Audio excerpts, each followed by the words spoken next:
कारवां बदल डालो, जगह जगह कर तुम्हें थक चुके हैं हंगामे, निशाते लज्जते ख्वाबे गिरा बदल डालो। हवा जो ये यही रही ए नसीम बहार, फिर कहाँ से आएंगी रानाइयाँ चमन के लिए। और शायर कहता है, नहीं है तेरा नशीमन कसरे सुल्तानी की गुंबद पर, नहीं है तेरा नशीमन कसरे सुल्तानी की गुंबद पर, तू शाहीन है बसेरा कहर पार की चट्टानों पर। उकाबी रूह जब बेदार होती है नौजवानों में, आपकी हालात, आपकी मोहब्बत, आपके जज्बे को देखिए डॉक्टर इकबाल का शेर यही याद आता है। उकाबी रूह जब बेदार होती है नौजवानों में, नज़र आती है उन्हें अपनी मंजिल आसमानों पे। हजरात, ये अहले अंजीरा है, मैं जानता हूँ अंजीरा का एक बच्चा भी कहीं जलसे में जाता है तो कई लोगों पे भारी रहता है। मैं जानता हूँ, मुझे कहने की ज़रूरत नहीं, बस महसूस कीजिए। मेरे उलमा जो शोरा यहाँ आए उन्हें भी महसूस कीजिए और अभी से आप तैयारी कर लीजिए कि हमें खामोश नहीं बैठना है। बोलिए सुबहान अल्लाह। मैं जानता हूँ अंजीरा के लोग जहाँ बैठते हैं सुबहान अल्लाह कहते हैं, और आप अंजीरा वाले हैं ये भी साबित करेंगे, इसलिए कि मैं हुजूर की तारीफ़ जहाँ अपनी तकरीर करता हूँ, आपने बारहा सुना भी होगा, लेकिन अपनी तकरीर के गुफ्तगू के शुरू में मैं हुजूर की तारीफ़ करूँगा, 2 से 3 मिनट में आपका लूँगा। अगर आपको अच्छा लगे तो मेरे साथ शरीक हो जाइएगा, अच्छा क्यों ना नहीं लगेगा, इसलिए कि मैं हुजूर की तारीफ़ करने जा रहा हूँ और हुजूर की तारीफ़ नबी की हर उम्मती को अच्छी ही लगती है। अल्लाह तबारक व तआला हदीस कुदसी में इरशाद फरमाता है, लौला कलमा खलक़तुस समान, ए महबूब अगर तुझे पैदा करना मकसद ना होता तो मैं ये आसमां को पैदा ना फरमाता। लौला कलमा खलक़तुल जन्ना, ए महबूब अगर तुझे पैदा करना मकसद ना होता तो मैं जन्नत को पैदा ना फरमाता। लौला कलमा खलक़तुल अर्द, ए महबूब अगर तुझे पैदा करना मकसद ना होता तो मैं ये ज़मीन को पैदा ना फरमाता।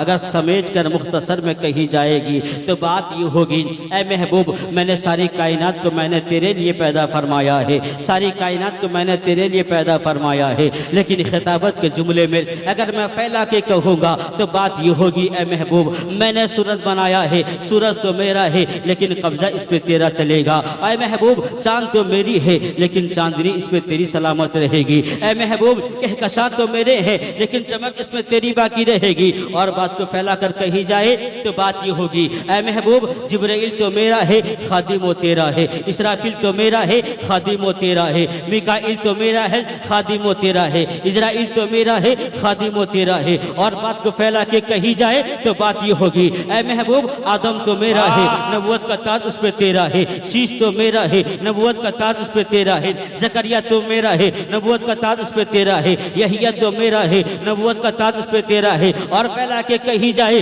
तो बात ये होगी, ए महबूब मूसा तो मेरा है नबूवत का ताज उस पे तेरा है, ईसा तो मेरा है नबूवत का ताज उस पे तेरा है। और बात को फैला के कही जाए तो बात ये होगी, ए महबूब अब्दुल मुत्तलिब तो मेरा है दादा वो तेरा है, आमीना तो मेरी है अम्मी वो तेरी है, फातिमा तो मेरी है बेटी वो तेरी है, अब्दुल्ला तो मेरा है बाबा वो तेरा है। और बात को फैला के कही जाए तो बात ये होगी, ए महबूब हसनैन करीमैन तो मेरे है नवासे वो तेरे है। और फैला के कही जाए तो बात ये होगी, ए महबूब अब्दुल कादिर तो मेरा है गौसे कुबरा का ताज उस पे तेरा है। और फैला के कही जाए तो बात ये होगी, ए महबूब अबू बकर तो मेरा है सिद्दीक वो तेरा है, उमर तो मेरा है फारूक वो तेरा है, उस्मान तो मेरा है दामाद वो तेरा है, अली तो मेरा है दामाद वो तेरा है। और फैला के कही जाए तो बात ये होगी, ए महबूब अब्दुल कादिर तो मेरा है गौसे कुबरा का ताज उस पे तेरा है, मुईनुद्दीन तो मेरा है चिश्ती रंग उस पे तेरा है,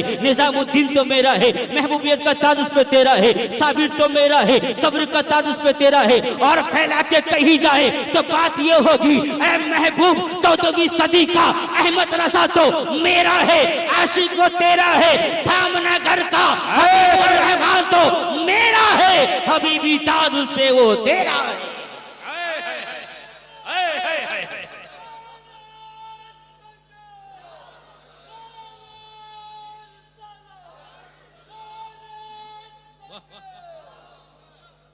वाह वाह अल्लाह तबारक व तआला ने पूरे कायनात को नबी के लिए बनाया है। चांद नबी के लिए, सूरज नबी के लिए, कहकशा नबी के लिए, अंबिया नबी के लिए, रसूलाने इज़ाम नबी के लिए, सहाबा नबी के लिए, कायनात का जर्रा जर्रा नबी के लिए, जमीन नबी के लिए, आसमान नबी के लिए। तो मेरे साथ में मिलकर बरेली की जबान में नबी की यूं तारीफ कीजिए, या रसूल अल्लाह, जमीनो जमा तुम्हारे लिए, मकीनो मका तुम्हारे लिए, चुनीनो चुना तुम्हारे लिए, बने दो जहां तुम्हारे लिए। या रसूल अल्लाह, दहन में ज़बा तुम्हारे लिए, बदन में है जा तुम्हारे लिए, हम आए यहां तुम्हारे लिए, उठे भी वहां तुम्हारे लिए। सारी कायनात को अल्लाह ने नबी के लिए बनाया है। और उस नबी पे जो पहली आयत नाजिल हुई, इकरा, क्या है? इकरा, इकरा पढ़िए आप, तालीम के बारे में। और मुझे आज कोशिश ये करनी है अपने मुख्तसर से वक्त में अज़मत कुरान, मसलके आला हजरत और हमारी जिम्मेदारी क्या है, इन तीन चीज़ों पे इंशाअल्लाह कुछ गुफ्तगू करने की मैं कोशिश करूंगा। आज हम पस्ती की जानिब जा रहे हैं। आज हमारे हालात ऐसे हो गए, आज हम देख रहे हैं बर्बादी के दिहाने पे हम खड़े हैं। तबाही हमारे कदमों को चूम रही है। जहां देखो मुसलमान बर्बाद हो रहा है, मुसलमान निशाने पे है। और मैं कहीं ना कहीं ये कहूंगा, सिर्फ इसलिए कि हमने अल्लाह, उसके रसूल के दर से, उसके फरमान से हमने अपने मुंह को मोड़ दिया है। फकत यही वजह है। अगर हम अपनी जिम्मेदारियां समझें, जिम्मेदारी हमारे नाम क्या है, अगर इस चीज को हम समझेंगे, इंशाअल्लाह कामयाबी हमारे कदमों को चूमेगी। आज कुरान को हम दूर रखे हैं, कुरान की तालीम नहीं हमारे पास। हमारे घरों पे कुरान तो है, लेकिन वो बालाए ताक है। कुरान तो है, ऊपर में रखे गए हैं, जहां पर हमारा हाथ नहीं जाता है, जहां पर हमारी कद नहीं पहुंचती है। हम अपने घरों पे, तिजोरी पे जेवरात, पैसे रखे हैं। उन पैसों को, उन जेवरात को, उन खजानों को महीने में, 15 दिन में, हफ्ता में चेक करते हैं, मेरा खजाना हिफाजत के साथ में है कि नहीं है, मेरी दौलत हिफाजत के साथ में है कि नहीं है, कहीं चोर, इसकी चोर की नजर न पड़ जाए। कभी कभी हम अपने जेवरात को निकाल के उलट पलट कर देखते हैं, कहीं जंग तो नहीं लग गया है, कहीं कोई चीज तो नहीं लग गई है। ऐ लोगों, आज ये उलमाए किराम हमें बताएंगे, आज हालात हमारे अगर देख रहे हैं, हम अगर हालात ये देख रहे हैं, अगर हम कुरान पढ़ने किसी के घर पे जाए तो हम क्या देखते हैं कि अगर पूछे किसी घर वाले से, चची कुरान पाक कहाँ है, कहते हैं वो देखो कुर्सी लगा के ऊपर से निकालो। ऊपर से जब कुरान निकाला जाता है, जब उसको खोल के देखते हैं, बड़े अफसोस के साथ कहना पड़ता है, हर घर पे नहीं होता है, लेकिन अक्सर घर पे ऐसा होता है। उस कुरान को अगर हम खोलते हैं, कुरान में क्या देखते हैं, कभी मकड़ी का जाला भी लग गया रहता है, कभी कोई गर्द गुबार भी लग जाते हैं। बड़े अफसोस के साथ कहना पड़ता है, मैं अपने घर पे जो चीज रखा हूँ, जो खजाने रखा हूँ, जो जेवरात को रखा हूँ, उसको हफ्ते में चेक कर रहा हूँ, 15 दिन में चेक कर रहा हूँ, 10 दिन में चेक कर रहा हूँ, इसलिए कि मेरा खजाना मुझे हिफाजत के साथ में मिल जाए, मेरा खजाना मेरे साथ हिफाजत के साथ रह जाए। लेकिन क्या ही अच्छा होता, हम रब के कलाम की हिफाजत करते, रब के कलाम की अजमत करते, रब के कलाम की रुतबत को समझते, रब के कलाम को सुबह शाम पढ़ते। अगर सुबह शाम जिस घर पे कुरान की तिलावत होगी, उस घर की किताब में, कलाम पाक में कभी भी मकड़ी का जाला आ नहीं सकता। बड़ा सोच के बताइए, जब अल्लाह के कलाम पे मकड़ी का जाला आ जाए, अल्लाह के कलाम पे कोई जाला लग जाए, तो बताइए उस घर पे बरकतें कहां से आएगी, उस घर पे रहमतें कहां से आएगी। बड़े अफसोस के साथ में कहना पड़ता है, यही चीज हमारे अंदर में कभी कमी की महसूस हो रही है। क्या ही अच्छा होता हम सुबह सवेरे कुरान की तिलावत करना शुरू कर देते, क्या ही अच्छा होता सुबह शाम कुरान की तिलावत कर लेते। मेरे आका फरमाते हैं जिस घर पे सुबह शाम कुरान की तिलावत होती है उसी घर पे रब की रहमत भी आती है, रब की बरकतें भी आती है। क्या ही अच्छा होता कुरान पढ़ते, मैं कुरान की तिलावत करता, मेरी बीवी कुरान की तिलावत करती, मेरी बच्ची कुरान की तिलावत करती, मेरे घर का हर फर्द कुरान की तिलावत करता और पूरे मुआशरे में कुरान की तिलावत होती। मुआशरे का हर फर्द यही ऐलान करता, यही है आरज़ू तालीम कुरान आम हो जाए, यही है आरज़ू तालीम कुरान आम हो जाए, हर परचम से ऊंचा परचम इस्लाम हो जाए। लेकिन हम है कि कुरान पढ़ने को फुर्सत कहाँ, चुगली ग़ीबत से फुर्सत ही तो नहीं, करें तो क्या करें, हमें फुर्सत ही नहीं। इसके घर की बात कहने के लिए वक्त है, उसके घर की बात कहने के लिए वक्त है। अफसोस के हम कुरान की तिलावत को छोड़े हैं, आज बर्बादी हमारे कदम को चूम रही है। जरा सोचे मुसलमानों, मेरी बात आपकी जिंदगी से कहां तक सच्चाई साबित हो रही है, आपकी जिंदगी से कहां तक मैच हो रही है। अगर बात सच्ची है तो रहमत आलम कॉन्फ्रेंस से ये इरादा करके उठो, एक सफा ही सही, एक रुकू ही सही, हम कुरान की तिलावत कर। बोले इंशाअल्लाह। क्यों कुरान की तिलावत करेंगे, फायदा क्या है? इसलिए कि दुनिया की बहुत सारी किताबें आप पढ़ते होंगे जिसको पढ़ने के बाद में कोई आईएएस ऑफिसर बनता है, कोई एसपी बनता है, कोई डीएसपी बनता है, कोई क्या बनता है, कोई क्या बनता है। लेकिन वाह रे कुरान तुझे तालीम करने वाला, अभी आप देखेंगे अपने माथे की निगाह से दारुल उलूम निजामिया का एक बच्चा फारिग हो रहा है जिसके सर पे रस्म दस्तारबंदी अभी आप देखेंगे, जिसके सर पे कुरान पाक की तिलावत करने, कुरान पाक की हिफ्ज करने का दस्तार भी आप देखेंगे, उसके सर पे आज दस्तार बांध के जमाने को बताया जाएगा।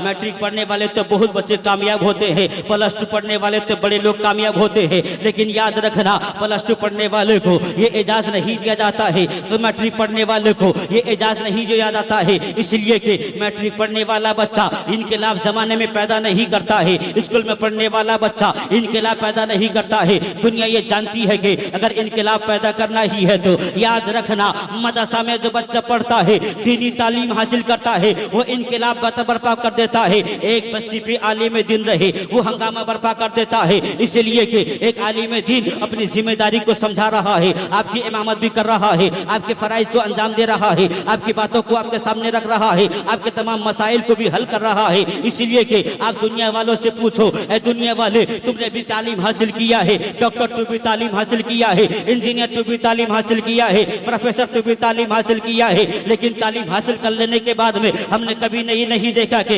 एक दूसरे के पीछे हाथ बांध के खड़ा हुआ होता होगा, एक दूसरे के पीछे हाथ बांध के खड़े होते होंगे। लेकिन वाह रे हाफिज कुरान, वाह रे आलिम दीन, जब तुम्हारे सर पे दस्तारबंदी रखी जाती है, जब तुम किसी मनसब इमामत की फराइज को अंजाम देते हो, जब तुम मुसल्ला इमामत पे अल्लाहू अकबर कह के खड़े हो जाते हो, डॉक्टर तेरे पीछे हाथ बांध के खड़ा हो रहा है, प्रोफेसर तेरे पीछे हाथ बांध के खड़ा हो रहा है, वक्त का मंत्री तेरे पीछे हाथ बांध के खड़ा हो रहा है। पूछो मंत्री को, तेरे पास इज्जत भी है, तेरे पास शोहरत भी है, डॉक्टर तेरे पास पैसा भी है, तेरे पास शोहरत भी है, लेकिन तेरे पीछे कोई हाथ बांध के खड़ा नहीं होता है। तू क्यों हाथ बांध के खड़ा है? वो कहेगा, एक डॉक्टर यही कहेगा, एक फिलासफर यही कहेगा, मौलाना नियाज मैंने जो तालीम हासिल की है इंसान की लिखी हुई किताब की तालीम हासिल की है, और इन्होंने जो तालीम हासिल की है वो अल्लाह के कलाम की तालीम हासिल। इसलिए हम इस बात को समझें। अभी शाम में एक प्रोग्राम हुआ, अंजीरा वाले जानते हैं, बच्चों के इनामी प्रोग्राम रखे गए, छोटे छोटे बच्चे नाते नबी गुनगुनाए, उनको तालीम, उनको इनाम से, उनके लिए दिलजोई के लिए इनाम का प्रोग्राम रखा गया। क्यों? हमारा मुआशरा सुधर जाए। एक बात कहूँगा, ये खामोश जो आप बैठे हैं, हुजूर मोइन चतुर्वेदी साहब अभी आएंगे, वो यही महसूस करेंगे कि ये अंजीरा वाले सर्द पड़ गए हैं। कि हजरा सुभान अल्लाह बोलिए। मैं ज़्यादा वक्त नहीं लूँगा, लेकिन आप लोग इत्मीनान रखें, सुभान अल्लाह बोलिए। पीछे वाले जरा बोले, ऐसे खामोश नहीं। अंजीरा का जलसा हो रहा है, साबित कर दो कि हम खामोश रहने वाले नहीं हैं। हर एक कोने से आवाज आनी चाहिए सुभान अल्लाह की। आप ऐसे अगर खामोश बैठेंगे तो हमारे आने वाले मुकर्रिर, आने वाले शोरा यही सोचेंगे माहौल सर्द है। नहीं नहीं, आप होश में भी रह के जलसा सुनिए, जो पैगाम दिया जाता है उस पर अमल भी कीजिए और अपने अल्फाज में कहिए सुभान अल्लाह। आप यूं आरा की मजलिस में नहीं बैठे हैं, किसी नेता की रैली पे नहीं बैठे हैं, आप जिंदा नबी की महफिल में बैठे हैं। वो जिंदा नबी जिसकी जिंदगी का सबूत ये हवा दे रही है, वो जिंदा नबी जिसकी जिंदगी का सबूत ये फजा दे रही है, ये हवा चल रही है। इस बात की गवाही है कि मेरे आका जिंदा है, ये निजाम कायनात चल रहा है। इस बात की गवाही है कि मेरे आका जिंदा है, सूरज तोलू होता है और गुरूब भी होता है। इस बात की गवाही है कि मेरे आका जिंदा है, चांद निकलता है फिर डूबता है। इस बात की गवाही है कि मेरे आका जिंदा है। ये उलमा बैठे हैं, आप बैठे हैं, इस बात की गवाही है कि मेरे आका जिंदा है।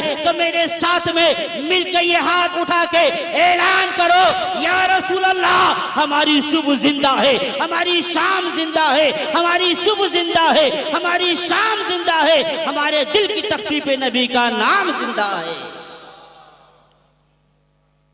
आप लोग एक बात समझ के जाएं, उलमा बयान फरमाते हैं अगर कुरान की बेहुरमती हो रही है, हमारे घर पे अल्लाह की बरकतें उठ रही हैं।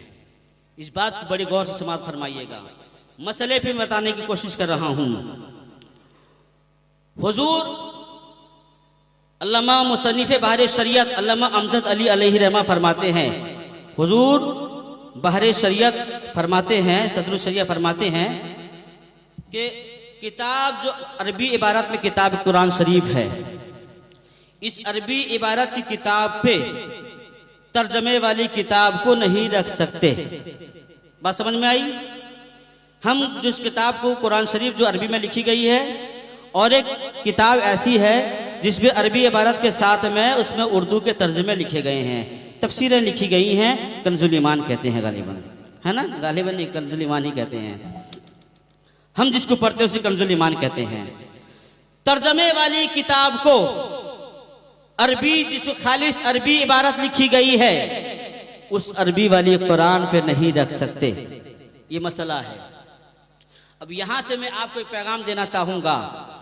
हमारे घरों पे छोटे छोटे बच्चे हैं, जब वो जाते हैं मदरसा पढ़ने के लिए, सुबह जल्दी स्कूल मदरसा से आने के बाद में अपने घरों पे यूं किताब लाए रख दिए। कोई अम्मा पारा लेके आता है, कोई कुरान शरीफ लेके आता है, कोई 5 पारे की किताब लेके आता है। यूं अपने बच्चे लेके आते होंगे। संजीदगी के साथ में समझे इस बात को। पहली बात कि लोग यूं समझते हैं कि अम्मा पारा ये कोई और किताब है, नहीं, ऐसी बात नहीं है। अल्लाह तबारक व तआला का कुरान है। कुरान का एक हिस्सा ये भी है, जैसे 1 पारा एक हिस्सा है, 2 पारा एक हिस्सा है, 30वां पारा भी यही हिस्सा है। इसकी भी ताजीम हमें करनी चाहिए। अम्मा परा लाए, यहाँ वहाँ हमने ला के रख दिया है, उसकी कोई इज्जत नहीं हो रही है, उसका कोई एहतराम नहीं हो रहा है। हमने यूं आम किताब समझ कर उसको रख दिया है। हर कोई नहीं रखता है, लेकिन अक्सर जगह में ऐसा होता है, कोई जान के करता है, कोई अनजाने में करता है। अगर लोग हो, अगर हमारे घर पे ऐसा हो रहा है, बच्चे बड़ी तेजी के साथ में आए हैं और उसी कलामुल्लाह जिसको अम्मा पारा कहते हैं, उसी कलामुल्लाह के ऊपर में तामीरी अदब को भी रख दिया है,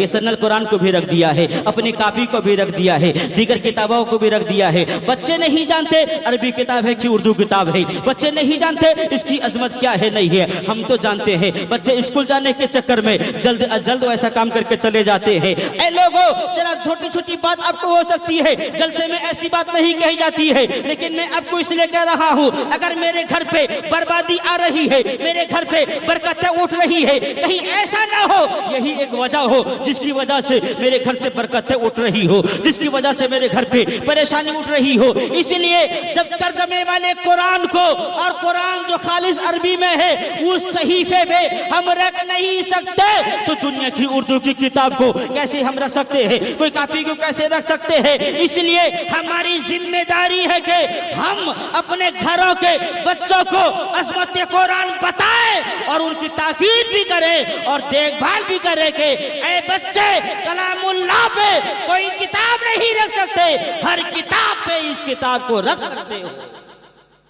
ये बातें अगर हमारी जरूरत में समझ में आ गई तो आगे मैं कहता चलूंगा कि कुरान की तिलावत करने की फजीलत क्या है, कुरान की तालीम की फजीलत क्या है। कुरान आज हमारे दरमियान में रहनुमा बन के आया है, इसलिए कि कुरान की पहली आयत ये नाजिल हो रही है कि इक़रा बिस्मि रब्बिकल लज़ी खलक़। ऐ महबूब आप पढ़िए ना, आप पढ़िए ना। करब पे कुरान नाजिल हुआ है, जिस वक्त कुरान नाजिल हुआ था वहाँ शराब बड़ी तेजी के साथ में पी जाती थी, वहाँ पे ज़ना बहुत आम हुआ करता था, वहाँ लूट मार ज्यादा हुआ करते थे, वहाँ चोरी ज्यादा हुआ करती थी, एक दूसरे की हल्की हुआ करती थी। ऐसी आलम में कुरान की आयत जब नाजिल हुई थी तो होना तो ये चाहिए था शराब की हुर्मत पे कुरान की आयत नाजिल होती, होना तो ये चाहिए था चोरी की हुर्मत पे कुरान की आयत नाजिल होनी चाहिए थी। लेकिन नहीं, जब कुरान की आयत नाजिल हुई है, इक़रा के नाम से नाजिल हुई है और जमाने को बता दिया है कि ऐ लोगों, अगर तुम हर बुराई का खात्मा चाहते हो तो तुम्हें इल्म हासिल करना पड़ेगा। जिस कौम के पास में इल्म नहीं होता है वो कौम कटती चली जाती है, वो कौम मारी चली जाती है। आज हालात आपने देखा होगा, आज हम करते जा रहे हैं। हमारे पास में एजुकेशन नहीं है, हमारे पास में दीनी तालीम नहीं है, हमारे पास में दीनी माहौल नहीं है। ना दुनिया में हम कामयाब है, ना दीन में हम कामयाब है। अगर हम देखें तो हम सिर्फ पैसे के पीछे भागे हैं, हम सिर्फ पैसे के पीछे भागे हैं। लेकिन ऐ लोगों, पैसा ही हमारी जिंदगी का मकसद नहीं है। अगर तुमने अपने बच्चे को अपने खानदान के लिए पैदा फरमाया है, याद रखना तुम्हारा बच्चा एक दिन भूला जाएगा, जमाना उसको भूला देगा। अगर तुमने अपने बच्चे को अपने खानदान के लिए नहीं बल्कि कौम की भला व बहबूदी के लिए अपने बच्चे को पाला है, दुनिया उसे याद रखेगी। कौन किसको याद करता है? तुम मर जाओ तो मैं ना आऊं, मैं मर जाऊं तो तुम ना आओ, कोई भुवनेश्वर में मर जाए तो जगह शिल्प से ना जाए, जगह शिल्प में मर जाए तो अंजीरा से ना जाए। लेकिन एक हबीबे मिल्लत की, एक हबीबे मिल्लत का जनाजा धामनगर की सरजमी पे उतरा है। ऐसा लग रहा था पूरा हिंदुस्तान आ गया है, ऐसा लग रहा था वहां लोग आ गए हैं, ऐसा लग रहा था हिंदुस्तान के खित्ते खित्ते से लोग आ रहे हैं, हिंदुस्तान के चप्पे चप्पे से लोग आ रहे हैं। आखिर वजह क्या थी? ए हबीबुद्दीन व मिल्लत, आप भी तो इंसान थे, आप भी तो इंसान थे। आज भी तुरबते अनवर से आवाज आएगी, नियाज मुजाहिदी जमाने से पैगाम फरमा दे। जो अपने आप के लिए जीता है दुनिया उसे भुला देती है, लेकिन जो नबी के दिन की बका के लिए जीता है, नबी की शरीयत की अजमत के लिए जीता है, दुनिया उसे भुला नहीं सकती, याद रखती है। और याद रखने का आलम यह है कि आज भी तुरबते हबीबे मिल्लत से आवाज आती है। जब तक बिके न थे कोई पूछता न था, जब तक बिके न थे कोई पूछता न था, तुमने हमें खरीद के बड़ा अनमोल कर दिया। बहुत अच्छे, सुभान अल्लाह, सुभान अल्लाह। अपने आप के लिए मत जियो, कौम की खातिर जियो। हमें कल कयामत के मैदान में पूछा जाएगा, कल मैदान महशर में हमसे पूछा जाएगा। किस तरह पूछा जाएगा? हदीस पाक में अबू हुरैरा रज़ी अल्लाह ताला अन्हु से रिवायत है, अल्लाह के नबी सल्लल्लाहु ताला अलैहि वसल्लम इरशाद फरमाते हैं, मैदान महशर में कुरान का कारी आएगा, कुरान के कारी से कुरान कहेगा खुद मैदान महशर में, मौला इसे आरास्ता वो पैरास्ता फरमा दे। हुक्म होगा, इज्जत व शर्फ का ताज पहनाया जाएगा। क्या हदीस सुना रहा हूं, जरा सुमात फरमाएं। इज्जत व शर्फ का ताज पहनाया जाएगा, फिर कुरान कहेगा मौला इसे और आरास्ता फरमा दे। फिर अल्लाह तबारक व तआला के हुक्म से इज्जत व शर्फ का लिबास पहनाया जाएगा। कुरान कहेगा मौला तू इससे राजी हो जा, अल्लाह राजी हो जाएगा। फिर कुरान के कारी से हुक्म मिलेगा, ए कुरान का कारी तिलावत करने वाला तिलावत करता चला जा। किताबों में आता है कि एक एक आयत तिलावत करता चला जाएगा, उसका रुतबा एक एक बढ़ता चला जाएगा। फिर एक हदीस पाक में है कि अल्लाह तबारक व तआला ने जब फरिश्तों के सामने जमीन व आसमान को बनाने से 1000 साल पहले सूरह यासीन, सूरह ताहा की तिलावत के सवाब का जब जिक्र किया, अभी जमीन नहीं बनी है, अभी आसमान नहीं बना है, अभी दुनिया नहीं बनी है। दुनिया बनने के 1000 साल पहले अल्लाह तबारक व तआला फरिश्तों के सामने यासीन की तिलावत के सवाब का जिक्र किया है, ताहा की तिलावत का सवाब का जिक्र किया है। तो उस वक्त फरिश्ते जब सुनते हैं, सुनने के बाद में ये अर्ज करते हैं कितनी मुबारक कौम है वो कौम जिस कौम के लिए कुरान नाजिल किया जाएगा हिदायत बना के, हिदायत के लिए नाजिल किया जाएगा। और वो फरिश्ते कहते हैं वो सीना बड़ा काबिल मुबारकबाद है जो सीना कुरान की तालीम को हासिल करेगा और महफूज रखेगा। वो जबान कितनी पाकीज़ा है जिस जबान से कारी कुरान की तिलावत करेगा। अभी दुनिया बनी नहीं है, तुम और आप बने नहीं है, दुनिया आई नहीं है, दुनिया बनी नहीं है, लेकिन हमारे वहां आने का जिक्र हो रहा है, हमारे शर्फ को वहां बयान किया जा रहा है। या रसूल अल्लाह जिंदाबाद जिंदाबाद जिंदाबाद। हजरत शहनशाह शेरो सुखन हजरत शुएब रज़ा बरेलवी की आमद हो रही है। हमारी जमाअत का अनमोल हीरा हजरत शुएब रज़ा बरेलवी मिंबर पाक पे जलवाबाद हो रहे हैं और अनकरीब माहिर संस्कृत हजरत अल्लामा मुफ्ती मुईनुद्दीन साहब क़िबला कादरी चतुर्वेदी की आमद होने वाली है। आप लोग बिल्कुल इत्मीनान और सुकून का माहौल बनाए रखें। अब अल्लामा नियाजुद्दीन के खिताब नायाब को समाप्त करें। अल्लाहुम्मा सल्ली अला सय्यिदना मौलाना मुहम्मद बारिक वसल्लम सल्लल्लाहु अलैहि सलातु व सलाम अलैका या रसूलुल्लाह सल्लल्लाहु तआला अलैहि वसल्लम। तो मैं ये हदीस पाक अर्ज कर रहा था, जमीन व आसमान के 1000 साल बनने से पहले वहां पे कुरान की अजमत का जिक्र हो रहा है। ऐ लोगों, आज हम कुरान से दूर भागे हैं, हमारे घरों पे आज नहीं है तो तिलावत करने का वक्त नहीं है। सुबह सवेरे हम लोग उठते हैं, कभी कभी ये करते हैं कि कुरान की यासीन शरीफ की तिलावत मोबाइल से लगा लेते हैं, कभी सूरह रहमान शरीफ की तिलावत मोबाइल से लगा लेते हैं। लेकिन ये बात जानते चलिए, गाना सुनो मोबाइल में उससे अच्छा है कि तिलावत सुन लो। फिल्मी गाने देखो या फिल्म देखो उससे अच्छा है कि आप कुरान की तिलावत सुन लो, नबी की नात सुन लो। लेकिन ये नहीं कि अपनी तिलावत बंद करके मोबाइल की तिलावत चालू कर दो, ऐसा नहीं कि अपनी तिलावत बंद कर लो, नहीं नहीं। इसलिए कुरान की तिलावत करोगे तो फायदा ये रहेगा, जब तुम कुरान की तिलावत करोगे ना तो कुरान को छुओगे, छूने का भी सवाब मिलेगा। तुम कुरान को पढ़ोगे ना, पढ़ने का सवाब भी मिलेगा। कुरान को देखोगे ना, देखने का भी सवाब मिलेगा। इसलिए कि तुम्हारे घरों पे कुरान की तिलावत अगर नहीं हो रही है, आज एक सास कहती है बहू से, कहती है कि आज तू अपने घर पे सवेरे उठ करके आंगन पे झाड़ू नहीं लगाई है, आंगन नहीं बुहारी है, इसलिए हमारे घर पे लक्ष्मी उड़ जाती है, घर पे बरकतें उड़ जाती है। ऐसा नहीं है, आंगन में झाड़ू न लगाने से बरकत उड़ जाती है। हमने किसी किताब में नहीं पढ़ा है, हाँ हाँ हमने किताब में जरूर ये पढ़ा है। मेरे आका इरशाद फरमाते हैं, जब कोई बंदा या बंदी सुबह की 2 रकात सुन्नत नमाज पढ़ता है या पढ़ती है, 2 रकात सुबह की सुन्नत नमाज अगर कोई बंदा पढ़ता है, नबी फरमाते हैं एक पल्ले पे सुबह की 2 रकात सुन्नत नमाज को रखी जाएगी और एक पल्ले में दुनिया के सारे हीरे जवाहिरात रखे जाएंगे, खजाने रखे जाएंगे, सोने चांदी रखे जाएंगे। मेरे आका फरमाते हैं जो बंदा या बंदी सुबह के सुन्नत की 2 रकात को एक पल्ले में रखा गया है और एक पल्ले पे सारी कायनात के हीरे जवाहिरात रखे गए हैं, वो सारे जवाहिरात कम पड़ जाएंगे, ये 2 रकात नमाज उस पे भारी आ जाएगी। सुभान अल्लाह सुभान अल्लाह।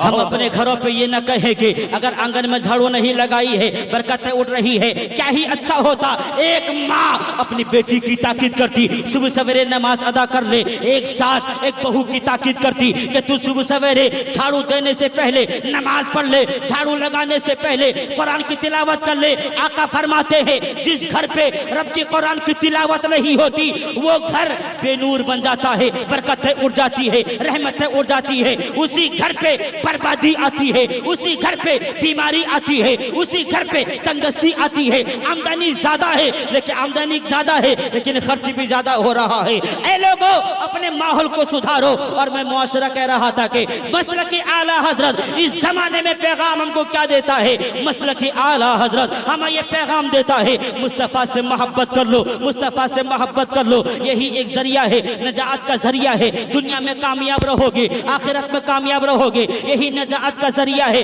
दुनिया में कामयाब कामयाब रहोगे, आका की रहनुमाई मिलेगी। अगर दुनिया से चले जाओगे, कब्र की दुनिया में आओगे, वहां भी आका की रहनुमाई मिलेगी। कब्र के मैदान से उठोगे, मैदान पुल से मैदान हश्र में आओगे, कयामत के मैदान में तुम वहां भी देखोगे आका की रहनुमाई आएगी। आका की रहनुमाई के आने का आलम यह होगा, मैदान महशर होगा, कोई किसी का पुरसाने हाल ना होगा, दुनिया परेशानी के आलम में मुब्तला रहेगी। ऐसे आलम में सारी कायनात के लोग मिलकर के आदम अलैहिस्सलाम के पास में जाएंगे और अर्ज करेंगे, ए आदम अलैहिस्सलाम, आप ही तो हमारे बाप है, कोई मेहरबानी कर लीजिए, आज हमारी शफाअत कर दीजिए। हजरत आदम कहेंगे, जाओ इज़हबू इला गैरी, किसी और के पास चले जाओ, इसलिए कि ये मनसब आज मुझे नहीं दिया गया है। उम्मत आएगी, हजरत शीश अलैहिस्सलाम के पास में उम्मत आएगी, इब्राहिम अलैहिस्सलाम के पास में उम्मत आएगी, हजरत मूसा अलैहिस्सलाम के पास में उम्मत आएगी, हजरत ईसा अलैहिस्सलाम के पास में, और आकर अर्ज करेगी, ए उम्मती, ए आका,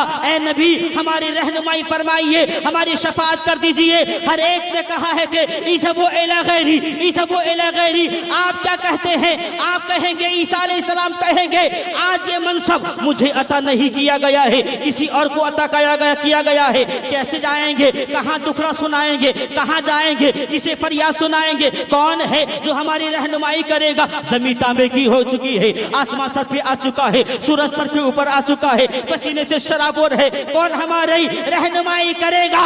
मसला नहीं रहेगा, अर्ज करेगा, या रसूल अल्लाह, सबने तो सफे महशर में ललकार दिया हमको, ए बेकसों की आका, अब तेरी दुहाई है। नारे तकबीर, नारे रिसालत, मसलके आला हजरत फैजाने हुजूर मुजाहिदे मिल्लत, रहमते आलम कॉन्फ्रेंस, दारुल उलूम निजामिया, नारे तकबीर। मेरे आका आएंगे, आने का अंदाज ये होगा, पेश हक मुजदा शफाअत का सुनाते जाएंगे, आप रोते जाएंगे, हमको हंसाते जाएंगे। उस आका के दामन को पकड़ लो। वो आका फरमाते हैं कि कुल्लु राइन कुल्लुकुम राइन, नबी फरमाते हैं, उसी नबी की हदीस पाक है, बुखारी शरीफ की रवायत है, कुल्लुकुम राइन व कुल्लुकुम मसऊलुन अन रइयतिही, मतलब ये है कि तुम में से हर एक जिम्मेदार है अपने औलाद का, अपने जिम्मेदार का, जो तुम्हारे मातिहत रहते हैं, हर एक जिम्मेदार है। तुमसे उसकी जिम्मेदारी के बारे में पूछा जाएगा। तुमसे ये नहीं पूछा जाएगा कि तुमने कितनी दौलत कमाई थी, बच्चे को क्या तालीम दी थी, तुमसे ये जरूर तुमसे सवाल किया जाएगा, तुम अपने बच्चों को तालीम कैसे दिए थे, शिक्षा कैसे दिए थे, तुम अपने बच्चों को तालीम कैसे दिए थे। नबी फरमाते हैं, तुमने अपने बच्चों को अगर तालीम अच्छी दी है, तुमने अपने बच्चों को तरबियत अच्छी दी है, तो उसका रिजल्ट अच्छा भी निकलेगा। अगर बुरा तुमने दिया है तो उस बुराई का रिजल्ट भी बुरा निकलने वाला है। लेकिन ए लोगों, सोचो जिस कुरान पाक की पहली आयत इक़रा के नाम से आती है, उसी कुरान पाक की और आगे आयत में इरशाद फरमाया जाता है कि अल्लाज़ी अल्लमा बिल कलम, वही रब है जिसने कलम से लिखना भी सिखाया है। मतलब ये कि इसी आयत पाक में कुरान की तालीम भी है, इसी आयत पाक में तालीम की शिक्षा की, एजुकेशन की तरबियत भी है, और इसी तालीम में, इसी आयत में सूरह की तरगीब भी दिलाई गई है कलम से लिखने के लिए, यानी पढ़ना लिखना दोनों चीज के ताल्लुक से इसी आयत में बताया गया है। पढ़ो, ये एजुकेशन है, लिखो, ये लिखना है। ये लिखना पढ़ना क्या है? रब के फरमान का तेवर बता रहा है। ऐ दुनिया वालों, अगर तुम दुनिया में निस्तनाबूदी से बचना चाहते हो, ये दुनिया तुम्हें मिटाना चाहती है, दुनिया तुम्हें निस्तनाबूद करना चाहती है, तुम कैसे बचोगे? ऐसे आलम में जरूरियत यह है कि तुम बचने के लिए एजुकेशन को ले आओ। तालीम तुम्हारे अंदर होगा, इल्म तुम्हारे अंदर होगा, तालीम तुम्हारे अंदर होगी, शिक्षा तुम्हारे अंदर होगी, तो तुम कभी नाकाम नहीं हो सकते। और सच फरमाया है बरेली के रजा ने 14वीं सदी पे, मेरे रजा ने टूटी हुई चटाई पे बैठ करके दुनिया को बता दिया था कि मेरे रजा ने कोई तलवार नहीं उठाई थी, मेरे रजा ने कोई नेजा नहीं उठाया था, मेरे रजा ने कोई भाला नहीं उठाया था, मेरे रजा ने कोई हथियार नहीं उठाई थी। बरेली की टूटी हुई चटाई पे बैठकर पूरी दुनिया के अकायदे बातिला का मुकाबला किया था, तो तलवार नहीं थी, नेजा नहीं था, भाला नहीं था, बल्कि अपने कलम को उठा के जमाने के सामने बताया था, ये रजा के नेजे की मार है, अदू के सीने में गार है, किसे चारा जोई का वार है, ये वार वार से पार है। वाह वाह वाह, बहुत अच्छे, बहुत अच्छे, वाह। इसलिए हमें पढ़ना जरूरी है। अगर पढ़ना चाहते हो तो याद रख लो, कुरान की तालीम हासिल कर लो। गरीब नवाज फरमाते हैं तुम कुरान को अगर अदब की निगाह से बाईमान देखो ना तो कुरान को देखने की सूरत में तुम्हारी आंखों की रोशनाई बढ़ जाएगी। हम तो कभी कुरान को देखे नहीं। माँ बेटे के दरमियान झगड़ा, सास बहू के दरमियान झगड़ा, कसम खाने के लिए कुरान को ले लेते हैं फौरन। अगर कोई मर गया, 40वां हुआ, कोई मुसीबत आई या फिर रमजान आया तो कुरान खोल के बैठ गए। हमें तौफीक नहीं होती कि सुबह शाम यहां वहां मारा मारा फिरते हैं। इसलिए मैं कहना चाहूंगा कि कुरान की तालीम को आम कर लो, अपने बच्चों को तालीम की तरगीब भी दिलाते रहो। अगर ये बच्चे तुम्हारे कुरान की तालीम हासिल करते रहेंगे तो याद रखना ये कभी बर्बाद नहीं होंगे। इसलिए कि हमने देखा है कि दुनिया में आज सबके लिए पास वक्त है, लेकिन हमारे पास में वक्त नहीं है। इसलिए हम अगर मर्द हैं, शीशे के पास घंटों खड़े होकर के हम शेविंग करते हैं, दाढ़ी बनाते हैं, घंटों वक्त वहां जाया करते हैं। औरत अगर है तो अपने मेकअप को बड़ी खूबसूरती के अंदाज में घंटों मिरर के सामने रहती है, शीशे के पास खड़ी रहती है। उसी मर्द से कह लो कि कुरान की तिलावत नहीं करते, नमाज क्यों नहीं पढ़ते, कहेंगे वक्त नहीं है। ए लोगों, ये बाजू की ताकत कभी रहने वाले नहीं है, बाजू की ताकत कभी रहने वाली नहीं है, ये डोले शोले कभी रहने वाले नहीं है। तुमने देखा होगा कि इसी जमीन ने कितने लालो गौहर को खा लिया है, इसी जमीन ने कितने सिकंदर रुस्तुम को खा लिया है, इसी जमीन ने कितने पहलवान को खा लिया है। आपने देखा नहीं है, सूरज हर रोज निकलता है, उरूज पे आता है, जोहर का वक्त होता है, जब गुरूब पे आता है तो जमाने को पैगाम देता है। डूबता वही है जो उरूज पे रहता है, निकलता गिरता वही है जो ऊपर में रहता है। इसलिए कभी अपने ऊपर में आने के बाद में कभी ये ना सोचो कि हमें यही रहना है, उरूज हमें बाकी रहेगा, उरूज हमारा हमेशा रहेगा। ये ना सोचना कि उरूज हमारे पास हमेशा रहेगा। इसलिए कि आज दुनिया में तुमने देखा होगा जो हीरो अपने ताकत की बलबूते पे दुनिया को फिल्मी की जरिया दुनिया को ये परेशान कर रहे थे, हम बॉडी बिल्डर है, हम ताकत वाले हैं, आज उन्हें पूछने वाला कोई नहीं है। रिंग्स में लड़ने वाले जो बाजू की ताकत दिखाते थे, जब वो मरते हैं तो बेबस होके मरते हैं। कितनी हीरोइन ऐसी थी अपने हुस्न का मुजाहिरा करती थी, आज उनका हुस्न सलामत नहीं है। आज उम्र के ढलने के बाद में कोई पूछने वाला नहीं है। इसलिए अपनी जवानी को यूं जाया न करो, अपनी जवानी को यूं खत्म न करो, अपनी जवानी को यूं बर्बाद न करो। इसी जवानी में अपने बच्चों के लिए परवरिश भी कर लो, इसी जवानी के आलम में नमाज भी पढ़ लो, इसी जवानी के आलम में वक्त निकाल के कुरान की तिलावत कर लो। इसीलिए कि बरेली के ताजुल शरीयत ने फरमाया था, जिंदगी ये नहीं है किसी के लिए, जिंदगी है नबी की, नबी के लिए ना समझ रहे हैं, जिंदगी के लिए जीना मरना है सब कुछ नबी के लिए। बहुत अच्छे, नारे तकबीर, नारे रिसालत, बस्ती बस्ती करिया करिया, और आवाज बुलंद कीजिए, बस्ती बस्ती करिया करिया, बस्ती बस्ती करिया करिया।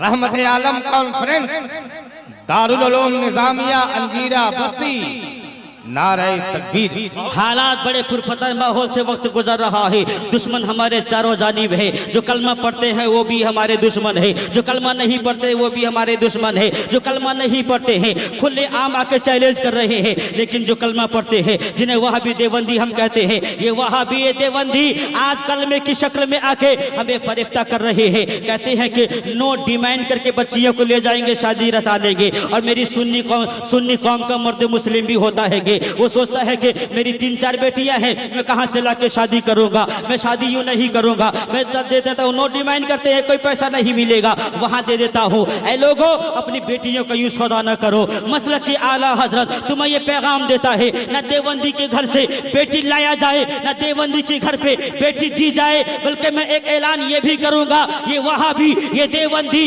बदअकीदा आपके सुन्नी बस्ती में सुन्नी गाड़ी लेकर के आके सुन्नियों के नाते लगा करके चंदा करते हैं और ये कहते हैं, ऐलान करते हैं मदरसा में दे दो, दीनी बच्चे तालीम हासिल करते हैं, तुम्हारे मरहूम को सवाब मिलेगा। बल्कि उनके इमाम जिसको समझते हैं अशरफ अली थानवी और दीगर बदअकीदा लोग कहते हैं कि मर जाने के बाद में कोई ईसाले सवाब नहीं है, कोई कुरान का सवाब नहीं है, कोई कुरान की आयत का सवाब नहीं है। मैं कहना चाहूंगा जहां वहाबी देवबंदी तुम्हारे घरों पे गाड़ियां लेके आते हैं और सुन्नियों की नाते लगाते हैं, तुम सुनते हो कि ये सुन्नी आदमी है। नहीं नहीं, जहां तुम 10 रुपया भी दे दो, जहां तुम 100 रुपया भी दे दो, पहले पूछो तेरा अकीदा क्या है, पूछो तेरा सिलसिला क्या है, पूछो तेरा अकीदा क्या है।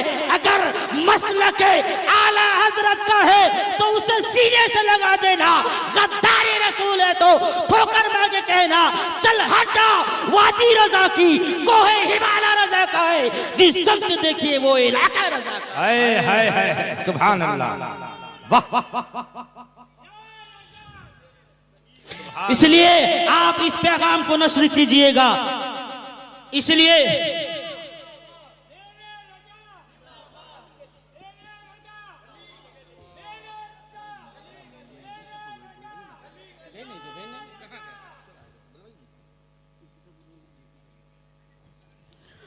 ये पैगाम लेके जाइएगा कि हमारे पैसे से वो परवरिश पाएगा। परवरिश पाने के बाद में इसी मिंबर की तरह खड़े होकर के कहेगा नबी को इल्म गैब नहीं है। यही मत खड़ा होकर के कहेगा कि हुजूर को कुछ आता जाता नहीं है, मिलाद मुस्तफ़ा मनाना कहाँ जायज़ है नाजायज़ है। इन तरह के इल्म हासिल करने के बाद में तुम्हारे पैसों से हो जाएगा। इसलिए नबी फरमाते हैं कि कुल्लुकुम राइन, तुम लोग हर एक जिम्मेदार हो, तुम्हें अपनी जिम्मेदारी के बारे में पूछा जाएगा। तुमने पैसा कहाँ खर्च किया है? अगर मसला के आला हजरत पे खर्च किया है तो बड़ी अच्छी बात है, अगर गैर के पास में खर्च किया है तो तेरा वो पैसा बर्बाद रहेगा। और अपनी बच्चियों को ये तालीम दो कि हमारी बच्ची कोई भी कहीं भी रहे मसला के आला हजरत के तरह रहे। इसलिए कि मेरा दामाद गरीब तो हो सकता है लेकिन गद्दार नहीं हो सकता। मुस्तफा का अगर वो गद्दार है, अगरचे ऊंची महलों में रहने वाला है, अगरचे बड़ी बड़ी बिल्डिंगों में रहने वाला है, लेकिन नहीं, मसला के आला हजरत ये पैगाम देता है कि तुम किसी को गद्दार तब समझना जब तुम्हारे सामने उसके तमाम तर बातें खुल के आ जाए, फिर सपोर्ट करोगे तो ये गलत हो जाएगा। इसलिए कि वहां भी देवबंदी न तुम्हारा है न हमारा है न मसलक का है। इसलिए कि बरेली के रजा ने पहले से समझा दिया था तुझसे और जन्नत से क्या मतलब, वहां भी दूर हो, हम रसूलुल्लाह के जन्नत रसूलुल्लाह की, हम जन्नत रसूलुल्लाह के जन्नत रसूलुल्लाह की। अब अपनी मैं गुफ्तगू को समेटने की मैं कोशिश कर रहा हूँ इन्हीं बातों के साथ में कि ए लोगों अपने बच्चों को परवरिश दिलाओ। और याद रखना अभी कुछ साल पहले अभी आइला मोहम्मद के नाम से एक बड़ा सिलसिला चला था, बड़ी बातें जोर में आई थी, जहां देखो आई लव मोहम्मद, जहां देखो I love Mohammed. I love Mohammed के कहने से हमें बंद भी किया गया है, हमें सलाखों के पीछे भी रखा गया है। पूरी दुनिया के हिंदुस्तान के आशिकों ने साबित कर दिया था ऐ जेलर तेरी सलाखें कम पड़ जाएगी लेकिन मुस्तफा के आशिकों की कम तादाद कम नहीं पड़ेगी। मैं मुबारकबाद पेश करता हूँ ऐ सुन्नियो, तुमने अपनी मोहब्बत का सबूत पेश किया था, लेकिन मैं नियाज मुजाहिदी यही ठहर करके एक पैगाम देगा।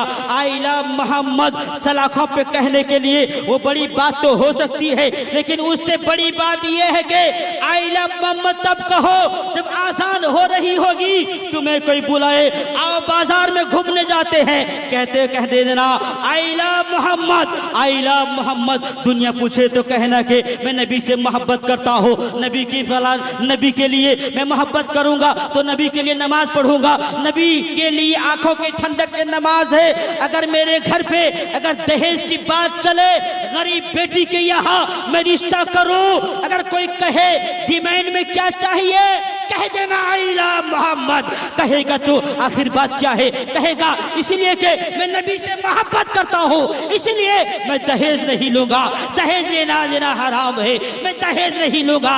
अगर अगर कोई तुम्हें शराब पीने बुलाए और ये कहे कि आई लव मोहम्मद, तो कह देना मैं शराब नहीं पीऊंगा, इसलिए मेरे आका कहते हैं कि शराब पीना हराम है, इसलिए नबी से मोहब्बत करता हूँ, मैं शराब नहीं पीऊंगा। अपने बच्चों को तालीम दो, नबी का इश्क सिखाओ, नबी की मोहब्बत सिखाओ। और दुनिया आज हमें कई चौराहे पे पकड़ के मार रही है, दुनिया आज हमारी जानों को ले रही है। अगर ऐसे ही हालात हमारे रहे, हमारी दुनिया ऐसे ही रही, आज हम अगर फट्टे पुराने पैंट पहन के रहेंगे, बाल को कलर करके रहेंगे, कान में बालियां पहन के रहेंगे, मौत इसी आलम में आ जाएगी। तो मुस्तफा की बारगाह में कब्र में जाओगे तो क्या तुम चेहरा दिखाओगे? ये फट्टे लिबास किसी हीरो के नक्शे कदम पे चलते हो, ये चेहरा किसी हीरो की तरह तुम बनाए हो। ये हीरो तुम्हें कुछ देने वाला नहीं है, ये हीरो से तुम्हें कुछ मिलने वाला नहीं है। अगर जाना ही है तो बरेली की जबान में यूं कहो, दागे इश्के मुस्तफा कब्र में ले चलो, दागे इश्के मुस्तफा कब्र में ले चलो। है चरागे लहद रोशनी के लिए, है चरागे लहद रोशनी के लिए। अपने बच्चों को तालीम दो। तालीम का अंदाज ये होना चाहिए कि जब तुम्हारे बच्चों को कोई डराए धमकाए तो याद रखना, मेरा बच्चा मैदान में आके कहेगा, जमाने वाले बुलडोजर के जरिए अगर मेरे घर को तोड़ेगा मैं बर्दाश्त कर सकता हूँ, अगर किसी के जरिया मेरी जमीन को हड़पेगा मैं बर्दाश्त कर सकता हूँ, लेकिन नामूसे रिसालत पे जब कोई आ जाएगा मैदान में खुल के कहेगा, दीवाना जो जान मांगो तो जान देंगे, जो माल मांगो तो माल देंगे, मगर हमसे ये हो ना सकेगा मुस्तफा का हो जलाल देंगे। आखिरी बात, कभी कभी कुरान हमारे घरों से कभी कभी अनजाने में गिर जाता है, ऐसा तो नहीं होना चाहिए। होता है ना, लोग घबरा के रो जाते हैं, रोते हैं, रो रो के कहते हैं अल्लाह का अज़ाब हो जाएगा। याद रखना, ये उलमा बैठे हैं, जिम्मेदारी के साथ कह रहा हूं, जानबूझ के कुरान की कोई बेहुरमत करे वो ईमान से हाथ धो बैठेगा। जानबूझ के अनजाने में अगर कुरान तुम्हारे हाथ से गिर जाए तो पहले तौबा करो, अल्लाह की बारगाह में माफी मांगो, मौला मेरे बच्चे से खता हो गई, मुझसे गलती हो गई, मेरे बच्चे के हाथ से कुरान गिर गया। अगर ये बात रही तो अल्लाह की बारगाह में तुम तौबा कर लोगे। और आखिरी बात क्या अर्ज कर रहा था? अर्ज यही कर रहा था, लोग कहते हैं कि मैं कुरान के बदले में 2 किलो नमक दे दूंगा, 5 किलो गेहूं दे दूंगा। मैं कहूँगा कुरान के बदले को तुमने इतना हल्का समझ लिया। अलबत्ता तुम कुरान के नाम से सदका दे सकते हो, कुरान गिर गया है अल्लाह की बारगाह में, तुम सदके के तौर पर खर्च कर सकते हो, लेकिन ये ना कहना कि कुरान के बदले में दे रहा हूँ। कुरान की तुमने समझा क्या है कि कुरान को तुमने ये नाजुक समझा है? नहीं नहीं, दुनिया का हर एक किताब लिखने वाला किताब लिखने के बाद में किताब के आखिरी पन्ने पे लिखता है, ए इस एडिशनल को पढ़ने वाले, मैंने अपनी अक्ल से लिखा है, अपनी फिरासत से लिखा है, अपने इल्म से लिखा है, मेरे लिखने में कोई खता हो गई हो, कोई चूक हो गई हो तो मुझे आगा फरमा देना। मेरा नंबर ये है, फोन नंबर ये, मोबाइल नंबर ये है, मेरा ईमेल नंबर ये है, मेरा आईडी नंबर ये बता देना। और लिखने के बाद में कहता है कि मुझसे खता हो गई तो बता देना। लेकिन ए दुनिया के मानने वाले, दुनिया की किताबें पढ़ने वाले, याद रखना, एक कुरान ऐसी किताब है जो पढ़ो तो अलिफ लाम मीम के बाद में सबसे पहला सवाल यही होता है, ज़ालिकल किताबु ला रैब फी, ये वो किताब है जिसमें कोई शक की गुंजाइश नहीं है, जिसमें कोई शक की गुंजाइश नहीं है। अरे लिखने वाला अगर मैथमेटिक्स का कोई टीचर है तो मैथमेटिक्स ही पढ़ा सकता है, साइंस का टीचर है तो साइंस के बारे में कह सकता है, इंग्लिश का टीचर है तो इंग्लिश के बारे में पढ़ा सकता है, ज्योग्राफी का टीचर है तो ज्योग्राफी के बारे में पढ़ा सकता है। ऋग्वेद सामवेद जितनी किताबें हैं हर एक का मानने वाला होता है तो उसी किताब की बातें कर सकता है। लेकिन कुरान एक ऐसी वाहिद किताब है जिसमें हर चीज का जिक्र कुरान के अंदर में दिया गया है, हर चीज का जिक्र कुरान के अंदर में है। क्या नहीं है कुरान के अंदर में? कुरान के अंदर में हर एक चीज का इल्म दिया गया है। कुरान के अंदर में नमाज का जिक्र है, रोजे का जिक्र है, हज का जिक्र है, ज़कात का जिक्र है, कादे का जिक्र है, नबी के आने का जिक्र है, नबी की रफ़ात का जिक्र है, है, नबी की बुलंदी का जिक्र है, नबी की अजमत का जिक्र है, नबी की अखलाक का जिक्र है, नबी की आँख का जिक्र कुरान में है, नबी के कान का जिक्र कुरान में है, नबी के रुखसार का जिक्र कुरान में है, नबी के दंदात मुबारक का जिक्र कुरान में है, नबी के लबहाई मुबारक का जिक्र कुरान में है, नबी के हाथ का जिक्र कुरान में है, नबी के पाँव का जिक्र कुरान में है, नबी की अखलाक का जिक्र कुरान में है, नबी की बुलंदी का जिक्र कुरान में है, जन्नत का जिक्र कुरान में है, दोज़ख का जिक्र कुरान में है, क़यामत का जिक्र कुरान में है, मैदान पुलसिरात का जिक्र कुरान में है, मीज़ान अमल का जिक्र कुरान में है, मीज़ान अमल का जिक्र कुरान में है, हर एक का जिक्र कुरान में है। आदम से लेके अब तक जो हो गया वो कुरान में है। आज के बाद से क़यामत तक जो होने वाला है वो तमाम चीज कुरान में है। इसीलिए कल भी मेरा ये ऐलान था, आज भी ऐलान है कौले मोहम्मद है, कौले खुदा, फरमान न बदला जाएगा, बदलेगा जमाना लाख मगर कुरान न बदला जाएगा। इसलिए कुरान को तालीम हासिल करो, अपने बच्चों को पढ़ाओ। और एक बात मैं कह रहा था कि तुम अगर हाथ से कुरान गिर जाए तो क्या करना। मेरा ये दावा है, दावा एक पल्ले में कुरान पाक को रखा जाए, सारी दुनिया की ताकत को, सारी दुनिया के जेवरात को, खजाने को एक पल्ले में रखा जाए। अरे कुरान पाक के बराबर की बड़ी दूर की बात है। कुरान पाक की एक आयत का, एक हर्फ का भी कोई बराबरी नहीं कर सकता।